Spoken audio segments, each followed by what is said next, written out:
we're not watching a man reacting to another man reacting to another. You know, like I'ma just react to that shit. This is Terry. You need a vacation. My life is a vacation, man. I'll just be vacating.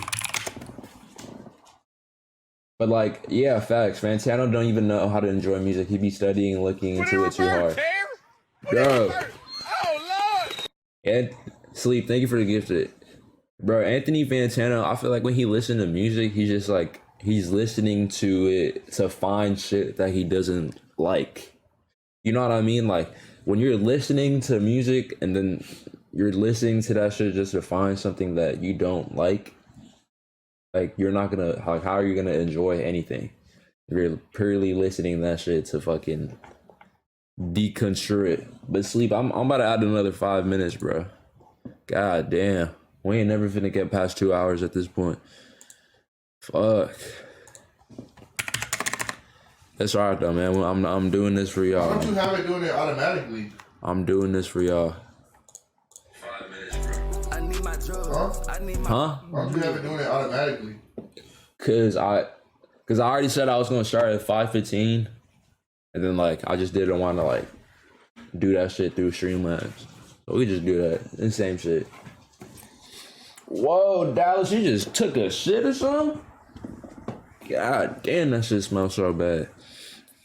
God, fries smell like crazy. Hold on. That shit smell insane. Hey, bruh. Someone fucking took a shit, bro. I mean, not took a shit. Someone had farted in the elevator. And that shit smells so, bro. If you fart in the elevator, bro, it's a special place in hell for you, bro. That got to be the most selfish thing a person could do, bro. If you fucking fart in an elevator, like. Hi everyone, meet Fontano here, the internet's busiest music nerd, and it's time for a review of this new Yeat project, 2Alive. This is the major label debut of California rapper Yeat, who has been building up his profile with a steady stream of projects for several years now, really reaching a fever pitch with last year's Up to Me, which I wasn't exactly blown away by, but it was coming through with some kind of refreshing fusions of psychedelic, hype, melodic, and druggy trap music. I thought maybe Yeat could come. Oh Lord! God damn, Blue. Fuck. What the fuck is that? Another 25 minutes? Holy shit. Holy shit. What's 28 plus 25? Y'all 53? Fuck. God damn. I ain't gonna hold y'all, bro. Y'all gotta let me take a break once we hit like the 2 hour mark, bro. No cap. Fuck. Come through with something more bold and unique the next time around. We might never get to the 2 hour mark. Possibly a new phase, a new sound or something. And if that is the case with 2Alive, that's something, that phase is a very one-dimensional one. Listening to this project, it's clear Yeat has hindsight working for him and has paid very close attention to the most major works from Future, Uzi, Young Thug, and Cardi over the last 7 years. And he really peppers in all of it in a pretty forward-thinking way. I don't think a record could sound more current than this record does right now. Hold on. I'm really trying to listen to his points. I'm really trying to listen to his points. Put on speaker. He really peppers in all of it in a pretty forward. Hold on, yeah, I got you. You trying to turn this light on, please? Please. I'm finna play it on my speaker, y'all. So I'm finna mute the audio output shit, so Blue can hear it. I'm finna start this shit off right here. Dimensional one. Listening to this project, it's clear Yeat has hindsight working for him and has paid very close attention to the most major works from Future, Uzi, Young Thug, and Cardi over the last 7 years. And he really peppers in all of it in a pretty forward-thinking way. I don't think a record could sound more current than this record does right now. Facts. On God, though. Like, when you listen to Yeat, like, it feels like it's the perfect music for right now type shit. Like, I don't know, like his music represents the time that we are in right now. Like, I don't like, that shit sounds so dumb when you say it. Like, when you listen to his music, it feels like it's accurate. You know what I'm saying? Because like some music, you can hear it and you're like, this shit sound like some shit from 2008. But like his shit sound like the newest, like evolution of music type shit.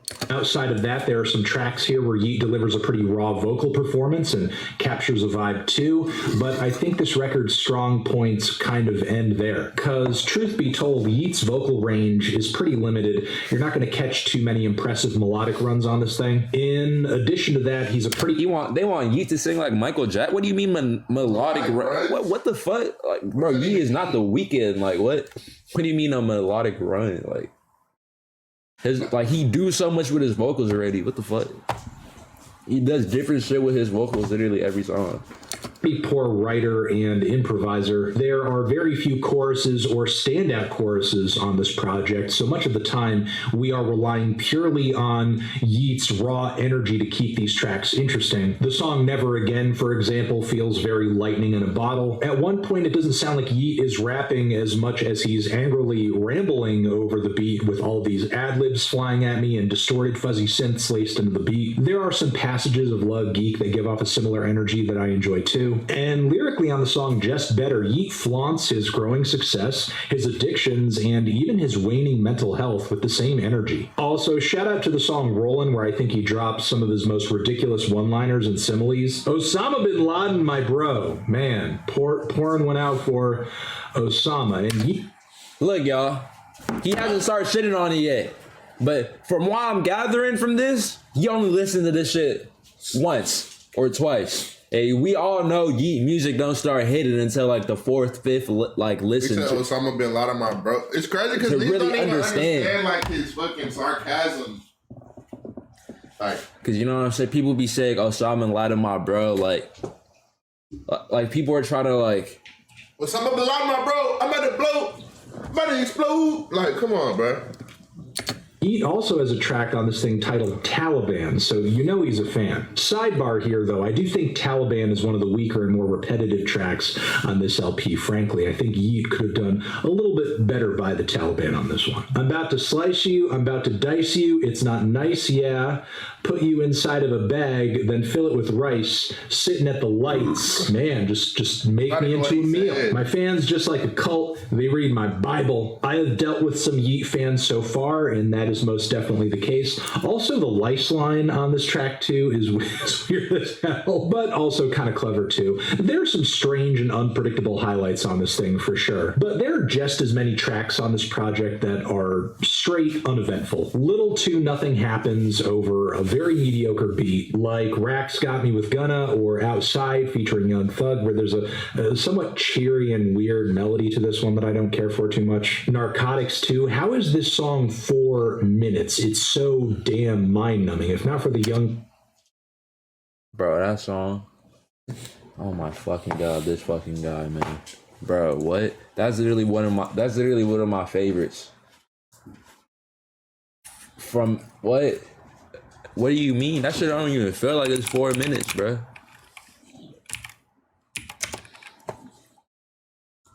Not enough to press where I love it. I'ma pick up any time you dust it. No gon' lie about the money coming and we see it all. Yeah, you did not duck it.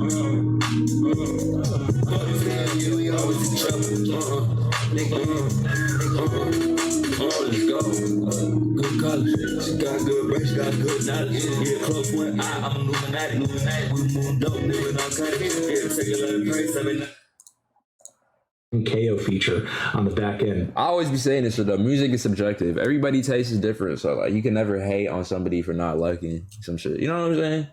Like you can't expect someone that's not brought up the same way as you to think the same way as you. You know? This one would be pointless. There are 20 whole-ass tracks on this thing, which just goes to show that Yeat has, like, no ability to edit himself at all, as there are songs on this thing where he honestly gives a pretty awful vocal performance, like on Real 6, for example, where he is sounding somewhat demented and maybe even totally drugged out of his mind, singing I'm horny. I need you to lick all on me. Like, there are just so many moments on this thing where Yeat is clearly paling in comparison to his very obvious trap influences. The song Jump, for example, is a pretty desperate attempt at getting somewhere near the unique range and elasticity vocally of a Young Thug, but it's just not there. And honestly, I don't have enough fingers to count the number of beats and flows that feel like they could have been borrowed from the past couple of Cardi records. The song Geek High with Ken Carson just sounds like a competition to see who listened to Die Lit more, Ken or Yeat. And I think it's Ken. The love song on the back end of this thing is surprising because Yeat spends much of this record throwing anyone in the trash who is interested in him or fucks him. Seems more like a lone wolf type in that regard. Then La M, I thought, had one of the more eccentric vocal performances on the entire LP. Then La M, I thought, had one of the more eccentric vocal performances on the entire LP. There's something to that melody on the chorus that's peeking out through all of the horrendously harmonized vocal layers. I just touched it. Bro, that's what I'm saying, bro. Like, I don't know, bro, because, like, you could definitely make an argument and say that he's influenced by Cardi just because of the beats, but, like, Cardi is more, like, it's more sounds and ad-libs. You know what I mean? Like, Cardi, like, he really been putting choruses and hooks together and, like, it's like a full range of lyrics, you know what I'm saying? Like, Cardi is more just like, he's giving you like fucking, I don't know, like he giving you ad libs and then he's giving you fucking like you know what I'm saying? Like, they're not rapping the same. The only thing that's similar, like the way they rap and the way they play on words and shit, I don't know. Like, the only thing similar to me is the beats type shit. I just touched it. But overall, the last leg of this thing is pretty much par of the course for everything that has preceded it. Because again, this record captures, I think, a vibe, an aesthetic, a style, but then beyond that, there's like no real direction, vision, versatility. When there is a track on this thing that kind of hits or sounds decent, it seems almost by random, like it's just a fluke. And coming away from this project, I feel like I'd much rather just listen to the artists who influence Yeat than just Yeat himself. I think the most accurate and funny picture of this record comes in the shape of the final track on the record, Still Countin', where we get a super simple, cycling, repetitive beat, wild ad-libs, flows that feel like auto-tuned rants, burning synth leads, a lot of slang, a lot of Tonka name drops, and honest to God, the final bars of this song, I ain't trying to hear your music, turn it off, that shit some trash. Which I wouldn't come on here and tell you that I think Yeat's music is trash, total trash, utter trash. I don't actually think that, but I think it is very funny for him to make that assessment of somebody else's music, because I'm sort of wondering, like, what I'm not mad at him for giving it a 4, to be honest. And I'm gonna tell y'all why at the end of the video.